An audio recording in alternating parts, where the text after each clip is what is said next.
महात्मा ज्योतिराव फूले గురించి ఒక రెండు మాటలు చెప్పిన తర్వాత మరి సమయం చాలా అయింది కాబట్టి ఒక ఇద్దరు ముగ్గురుతోని వేదిక మీద ఉన్నతో మాట్లాడించి కార్యక్రమాన్ని ఎంపీ గారికి ఎమ్మెల్యే గారికి సన్మానం చేసి ముగించేద్దాం.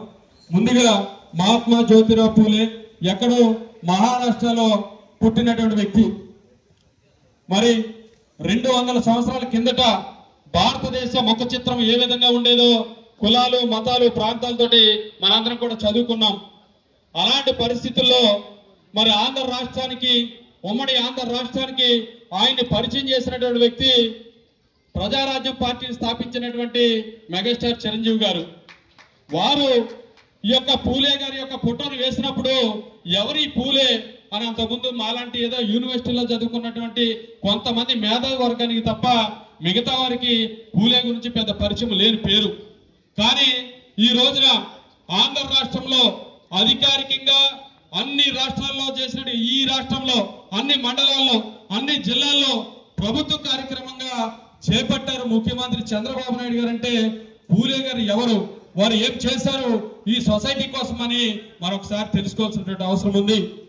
ఆ రోజు ఏదైతే చేతి వృత్తుల ఆధారంగా కులాల ఆధారంగా మనశాస్త్రం ఉన్నప్పుడు మహిళలు ఎవరు కూడా బయట రాకూడదు అన్నప్పుడు మహిళలు అసలు చదువుకోకూడదు అన్నప్పుడు మహాత్మా జ్యోతిరావ్ ఫూలే మరి ఆ జరుగుతున్నటువంటి పరిస్థితులతో ఎక్కడో అమెరికాలో నల్ల జాతికి సంబంధించినటువంటి వ్యతిరేకమైనటువంటి అక్కడ జాతీయ అహంకారాన్ని ఇక్కడ భారతదేశంలో శూద్రులు అతి శూద్రులకి పోల్చి ఆయన విదేశాలలో పెద్ద పెద్ద డాక్టరేట్లు ఏమి చదవాలా, కానీ ఆయన జ్ఞాన సంపద ఏ స్థాయిలో ఉందనడానికి అక్కడ జరిగినటువంటి ఆ ఉదంతాన్ని ఇక్కడ భారతదేశంలో ఉన్నటువంటి ఉదంతాన్ని లింక్ చేస్తూ వారు పోరాటం చేయటం.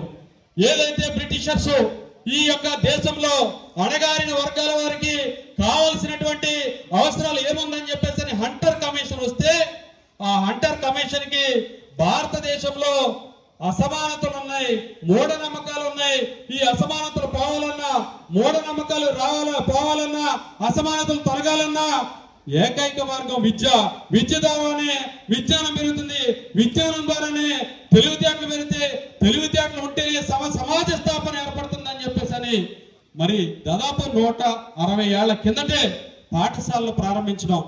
వారొక్కరే చదివి పాఠశాలలు ప్రారంభించడం కాదు, ఎంతో చిన్న పిల్లగా ఉన్నటువంటి ఆ రోజు బాల్య వివాహాల్లో వారి భార్య సావిత్రిబాయి పూలేకి వారి చదువుని చెప్పి భారతదేశంలోనే మొట్టమొదటి మహిళా ఉపాధ్యాయులను అందించినటువంటి ఏకైక వ్యక్తి జ్యోతిరావ్ ఫూలే అని సందర్భంగా తెలియజేసుకుంటూ నాడు ఆయన వేసినటువంటి బీజం ఈ రోజు ఈ దేశంలో ఎవరు మాట్లాడినా స్త్రీ శక్తి కోసం స్త్రీ సాధికారత కోసం అది ఆనాడు జ్యోతిరావ్ ఫూలే వేసినటువంటి బీజం.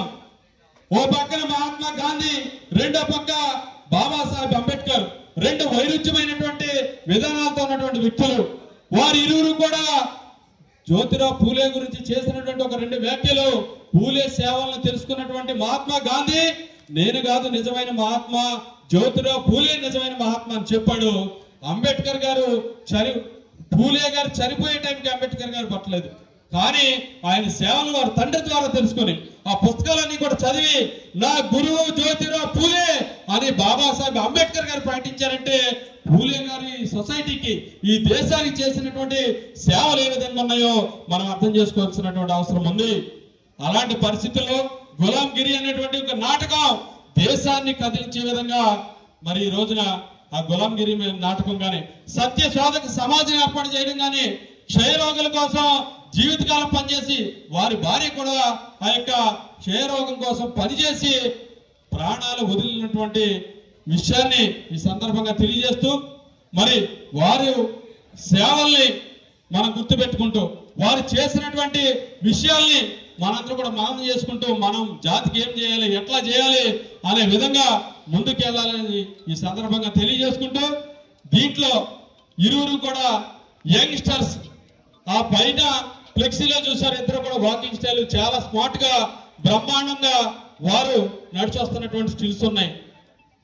ఇద్దరు కూడా ఉన్నతమైనటువంటి విద్యావంతులు, ఇద్దరు కూడా కమిట్మెంట్ ఉన్నటువంటి లీడర్స్. వారు ఏం చేశారో కూడా ఈ సందర్భంగా మనం తెలియజేసుకోవాలా. ముందుగా ఎమ్మెల్యే గారు